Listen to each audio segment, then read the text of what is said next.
Sir SSC सी-जी-एलचा syllabus आणि exam pattern काय असतो? एस-एस-सी सी-जी-एल ही एक्झाम 2 फेजमध्ये होते. त्यामध्ये पहिलं असतं टियर 1 आणि दुसरं असतं टियर 2. टियर 1 ही एक्झाम 200 मार्काची असते. त्यामध्ये तुम्हाला 100 क्वेश्चन असणार आहेत. प्रत्येक क्वेश्चनला 2 मार्क असणार आहेत. त्यामध्ये तुम्हाला मॅथ्स, इंग्लिश, रिझनिंग आणि जी-के-जी-एस हे 4 सेक्शन असणार आहेत. आणि प्री ही क्वालिफाईंग नेचरची असते. तुम्हाला 200 पैकी जर 150+ मार्क पडले तर तुमचं सिलेक्शन हे मेन्ससाठी होतं. मेन्समध्ये टियर 2 ही मेन्स असते, जी की 390 मार्काची असणार आहे.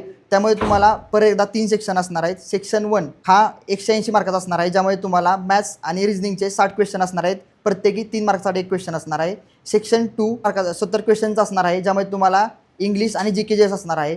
सेक्शन तिसरा जो आहे थर्ड हा क्वालिफाईंग नेचरचा असणार आहे. कम्प्युटर नॉलेज टेस्ट होणार आहे. त्यामध्ये तुम्हाला 20 क्वेश्चन असणार आहेत, जे की प्रत्येकी 3 प्रश्नासाठी तुम्हाला 60 मार्क्ससाठी ही टेस्ट होणार आहे, जी की क्वालिफाईंग नेचरची असते. त्यानंतर तुमचा हे 3 सेक्शन झाल्यानंतर तुम्हाला टायपिंग टेस्ट असते.